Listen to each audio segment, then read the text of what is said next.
Alright, so we have USS Equinox and the Ferengi Marauder, issues 15 and 16 respectively. So let's get to 15 first, move this out of the way.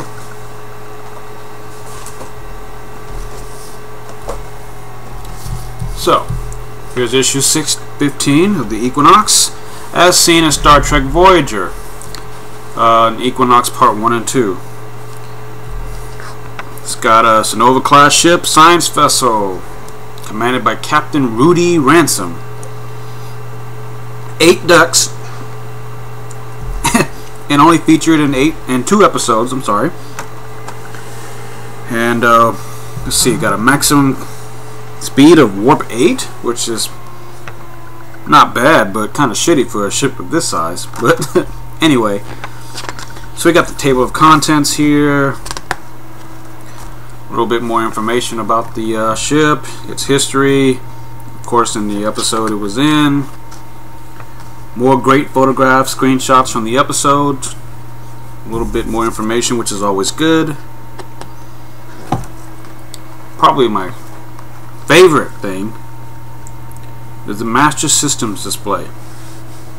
I always did love this artwork, which is a testament to the design and art by Michael Okuda, who's a fellow responsible for all these Okudograms, as they've been known to be called.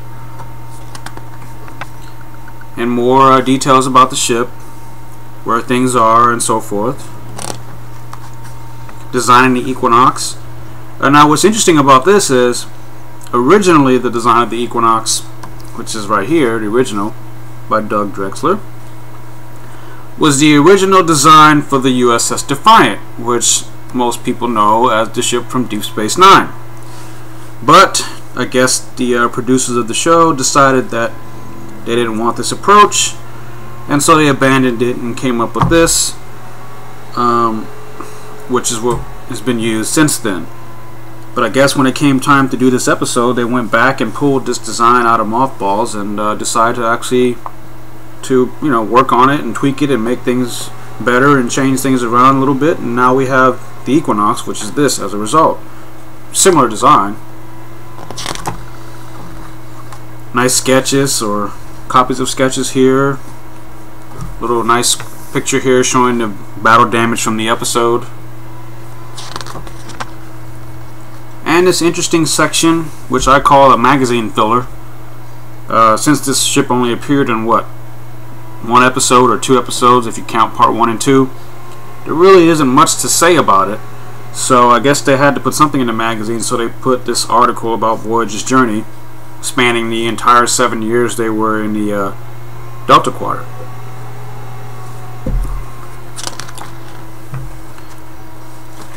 And the last page, which talks about the episode it appeared in, key little tidbits, and this interesting design, which they never went with. I'm glad they didn't, because that's pretty ugly.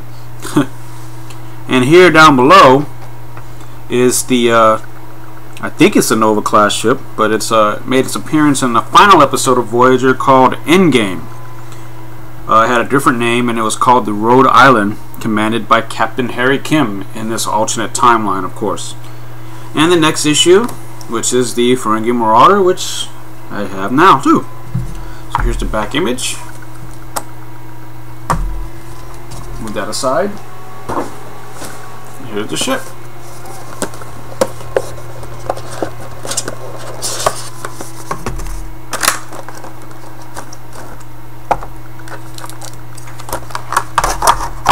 Wow, pretty darn awesome.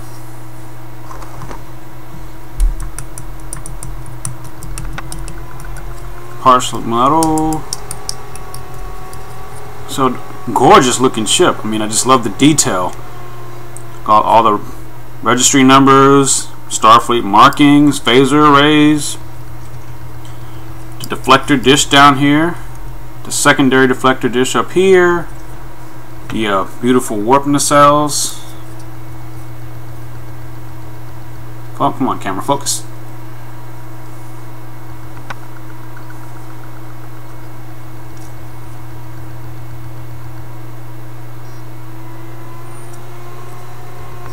This is really cool. I'm very happy with this. Wow. I mean, I'm very impressed by the detail. This was one of the ones I was really looking forward to. Why? Because ever since I've seen the episode as a young kid, I was just blown away by the ship, and I just wished for years that we would have an accurate looking model or something of it, but we didn't until now. And when the Star Trek Starships collection was first announced back at the Star Trek convention last year, I was very excited when I saw this ship on the list, and it was a kind of a long few months wait for this thing, but I'm really glad and really happy that it's finally out there. This marks one of the first ships that Eaglemoss is producing that we've never seen before. When I say we've never seen before, meaning we've never actually had a physical model. Actually, let me correct myself. That's not entirely true.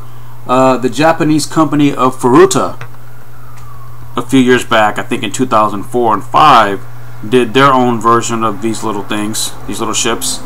But they were, you know, all plastic and so forth, and a slightly smaller scale than this. And of course not heavy duty as this one is. They did do the Equinox, and it was decent, and it was cool for the time, and I was happy with that. But I'm about ready to retire that one and go with this one. So anyway, here's the USS Equinox, as featured in Star Trek Voyager in the episode Equinox Part 1 and 2. Great detail. Of course it comes with a stand, but I'm not ready to put that in just yet. So let's put the ship back.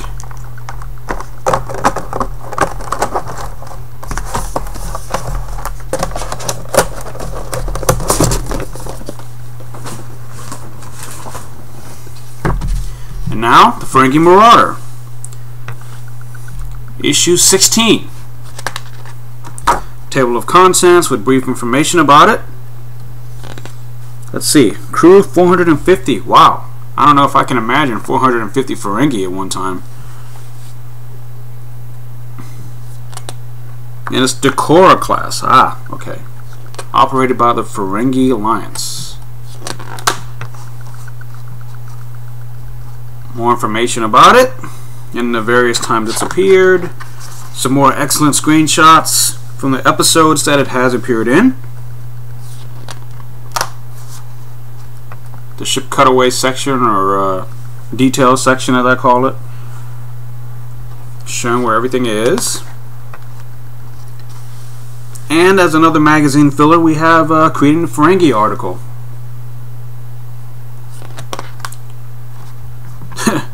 Interesting little design sketches there. They look almost like the apes from Planet of the Apes, or the orangutans from that movie. Interesting little trivia about the Ferengi. The first Ferengi that ever appeared on screen was actually Armin Shimmerman, the actor, who would later go on to portray Quark in Deep Space Nine. He has appeared on The Next Generation as a Ferengi more than once, before assuming that role on DS9. And here we go with the design of the Marauder. Pretty cool. Up close detail on the actual model that they used at the studio.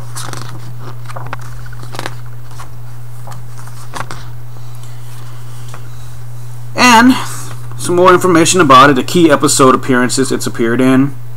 Minutes of Troy, and I think the last time it was seen was on Star Trek Voyager in the episode Inside Man. And the next issue, which is the USS Dauntless. I'm really looking forward to that one. So here's the issue, the back, the ship.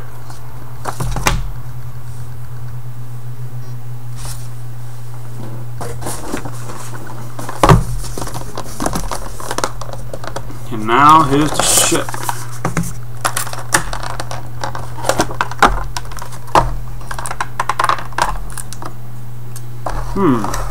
First impressions. Pretty cool. Metal on top, plastic on the bottom. Orange. Now I must admit, I'm not really a fan of this ship. It was never one of my favorites at all. I mean, the Ferengi are comical, and I always loved their episodes, but I've never really been a fan of their ship. But the detail on it is great.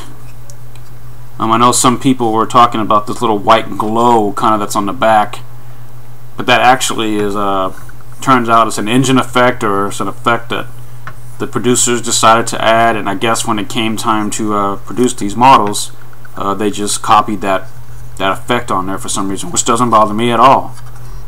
I mean, I guess if a ship were traveling through space, it's only reasonable to assume that there would be some kind of space dust or something, or some kind of an effect on it, wouldn't you think?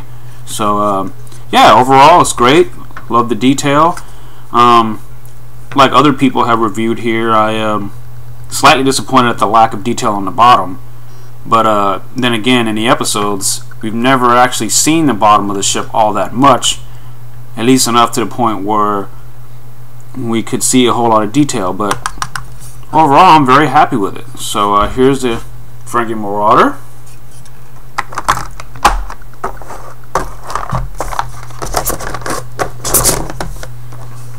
And the USS Equinox.